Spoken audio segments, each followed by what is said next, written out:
Hey, this is Ziggy Marley and you're watching Shifter. The fact that the movie is called One Love and that everywhere you go, everywhere you see this movie being promoted, it's also promoting a consciousness. I think that is what, I feel goosebumps just by understanding that.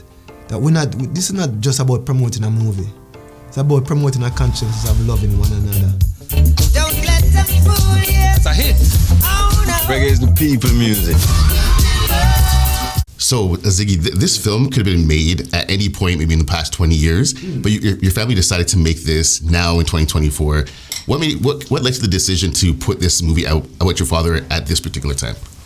We never really know when it was going to be released, but we know that we wanted to do something on his life. We've been getting many opportunities from the outside. Hey, I want to make a movie about Bob. But this was the first time that we took the initiative to go out ourselves and say, we want to make a movie about Bob, not somebody else doing it. So I think that was the catalyst that started the movement of it, but the timing of this really is the work of God. You know what I say? Or it come out now. I just how it worked, because there's many ups and downs, many things that stopped it from being released earlier, but at the perfect time, you know.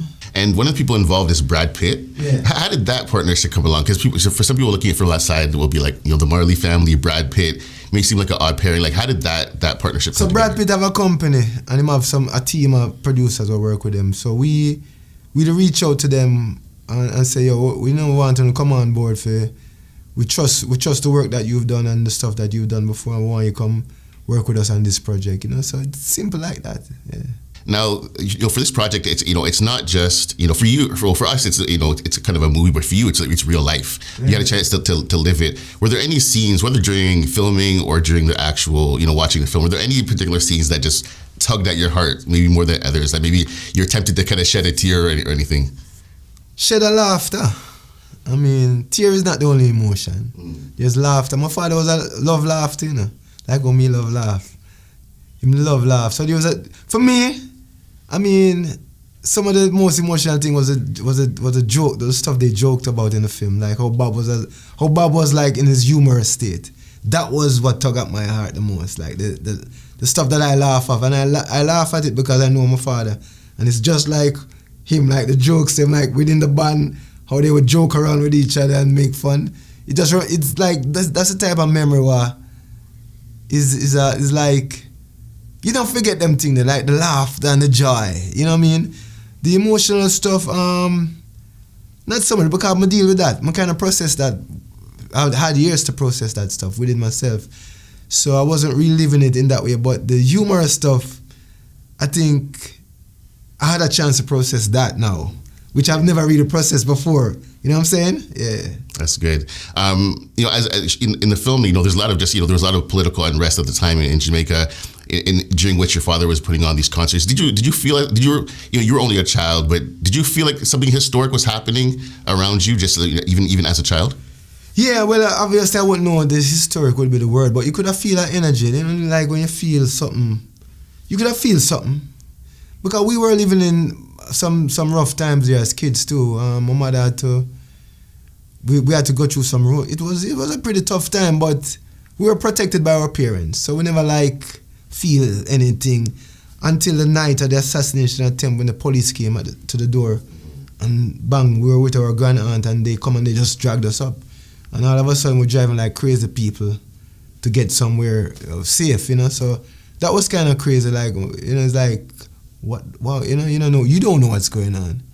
I didn't even know my parents were shot until we reached, and the day after we know that. We never know what was going on, but.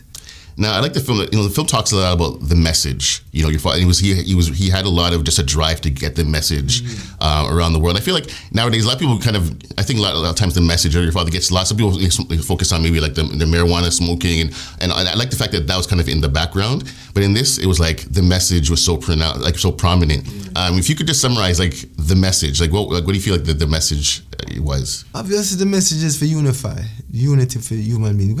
In the movie, the interviewer guy asked Bob, "Do you think the world can make it?"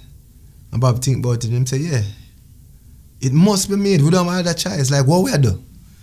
What are we doing? I say, as a society, like, war, division, for what purpose? For what ends? Who does it benefit? It doesn't benefit us as people. So I feel like the message there is that we can do better and we must do better. And the one love, the fact that the movie is called One Love and that everywhere you go, everywhere you see this movie being promoted, it's also promoting a consciousness. I think that is what, I feel goosebumps just by understanding that. That this is not just about promoting a movie. It's about promoting a consciousness of loving one another.